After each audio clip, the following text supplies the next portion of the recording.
Thank you. I'm actually not going to get on the stage. I want to tell you about a story of one of the first things we ever did in the corporate health arena. I was new in the role. Corporate health had just moved under me.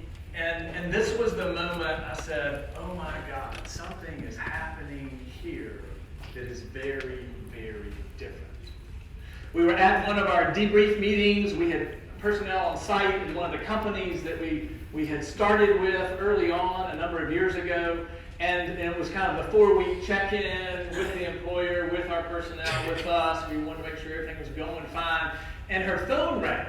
And so she got up and left and picked up the call. And she came back in and said, Bill, I think I'm going to need your help with this one. I said, okay, I'm a pediatrician. We can handle people of all ages. Adults are mostly big children with lots of complaints. No problem. So what happened was she said, well, this is how the call went. Kate, this is Stan at the Statesville store.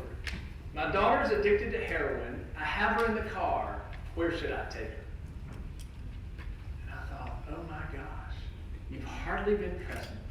And this person is turning to you because they probably have no one else to go to. At 6 weeks, we had someone come in and say, I'm addicted to cocaine. I've never told anyone, and I have no idea what to do. At 8 weeks, we had a woman come in who said, I'm in an abusive relationship at home. I've never told anyone. I have no idea what to do. By 2 months, we had people coming in, more than one, who said, you are my last stop on the way to commit suicide. Right? And I was thinking, we didn't really get prepared for that. We did not know that was going to happen. And so I reflected on that. How did that happen?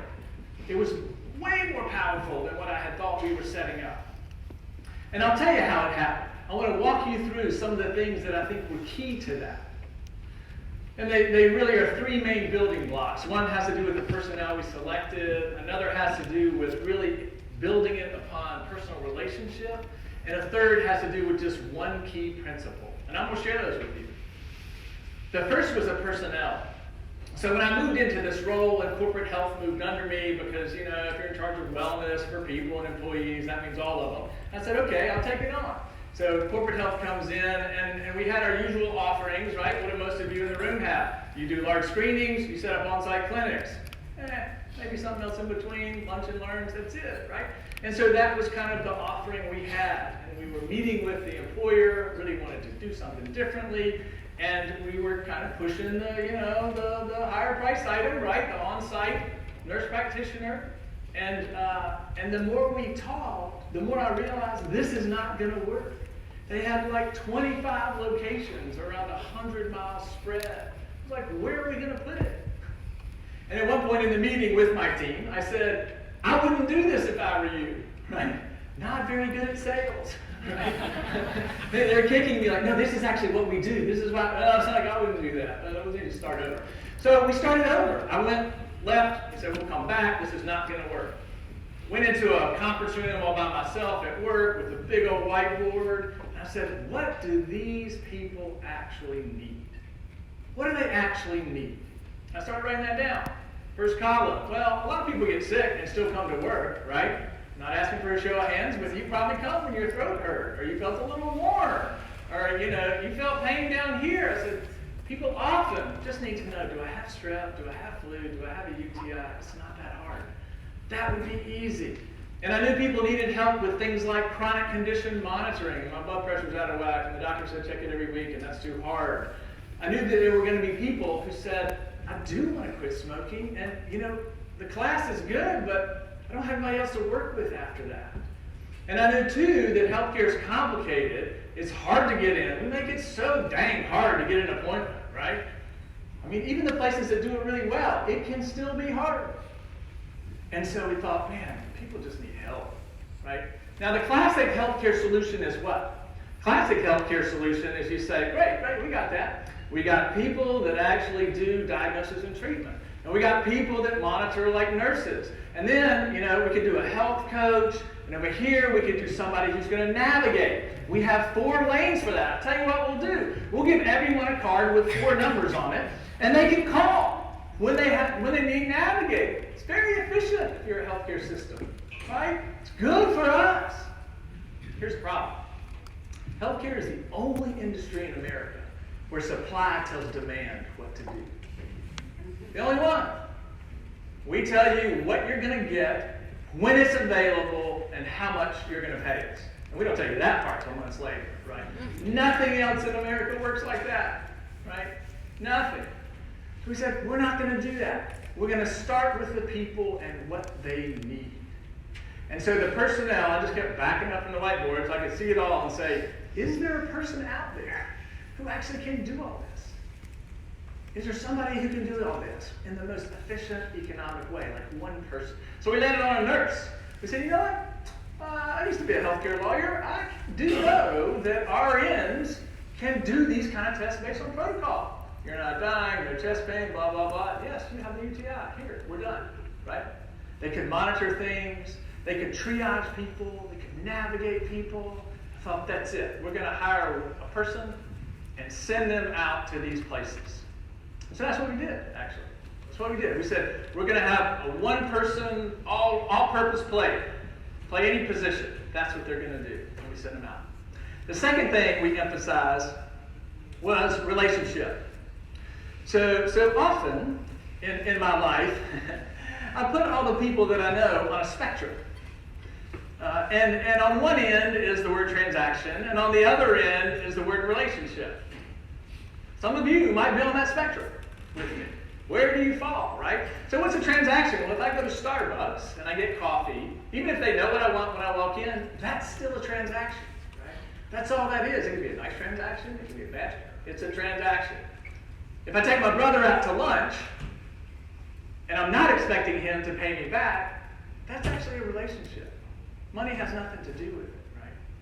And so a long time ago, when my dad became a doctor in 1965, there was heavy relationship to that, right?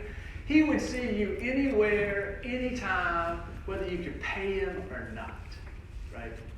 Now, healthcare, unfortunately, has moved and moved and moved, and so we were very transactional now. Even as a pediatrician, right? We are the warmest, most fuzzy, family-friendly, relationally oriented people ever in healthcare, right? And yet, it's still very transactional. So we said, we're not going to do that. We're going to make it as relational as we can. You're supposed to know those people by name, and they know you. And if people aren't coming to see you in whatever our little spaces we set up, then I want you to get out there and get to know them. Wander in the store. You got permission to do that.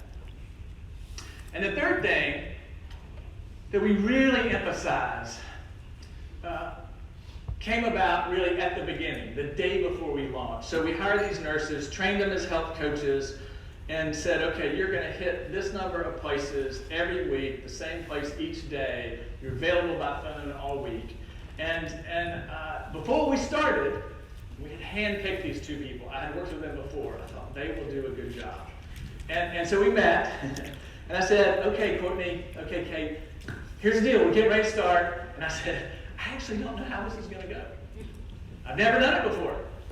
I've never hired people to do this in this way. I'm not sure what's going to come at you. So you really only have 3 rules. First rule is, don't do anything illegal. Always a good place to start. Second rule is, and I'm serious, I said this, don't do anything unethical. Always a good thing to follow up with. And the third thing is, do the right thing for the person in front of you. So that doesn't always mean sending them to Wake Forest Baptist. All right? If their primary care doctor is Novant, my former colleagues, I would say if they need to be seen, you work hard to get them in there and be seen. If their insurance plan says FastMed is a better urgent care option than our own, you get them into FastMed. We are not setting this up as a referral machine back to the big house where we can charge them lots of money. I said, I'm not doing that. I'm just not doing that. So he said, okay. I said, great. Have a good day. Call me if you need me. And we sent them out. And so it was stunning what happened. Those stories are all real. We created a context and a model where the workers in that setting said, here is someone who will help me. Right? Here is someone who will help me with all the things that are happening. We began to call them the village nurses. We were like, okay, this is your village, go care for those people. And they did. And the results were stunning. So not only do we have a context where HR is happy, the employees are happy, engagement is high, people are walking around saying, employer, this is the best thing you have ever done for us. This is so helpful. This is why I stay here. But the employer also got to see the benefit. So believe it or not, 12 months later, though they had the same amount of catastrophic care, their per member per month cost went down. I was like, that can't be right. We're not doing anything fancy. We're just sending people there who say, I will help you. What's your problem? I will help you. Well, I went to the doctor. I started, they wanted me to take this medicine. I went to pick it up. It cost $150. I don't have that, so I'm not taking it. Okay, what are you going to do next? Nothing. Said to come back in 6 months. So that's not good enough. We're going to log on to your health plan. We're going to find the one that's generic, and we're going to go get that for you. All right? That's the kind of work they would do on that. They would often have people come in and say, my spouse was diagnosed with non-Hodgkin's lymphoma. We have to make treatment decisions next week. I have no idea what that is. I don't even understand. Can you explain it to me? It's a trip. We didn't have them have a schedule. We didn't say you're paid on productivity, you're paid on referrals. We didn't do any of that. We said, you are going to go help those people. And if it's one person who says, I'm about to commit suicide, I'm thinking, it's a good day to spend with that person. We are not worried about that.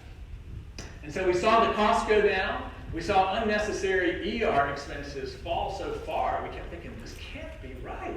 When you look at all that, for all the companies that we engage with and look at, most of the time it's 35%, some ridiculous number of their spend. And what's it for? It's always for the same stuff. Sore throat, upper respiratory, urinary tract, blah, blah. You're like, y'all, that's ridiculous.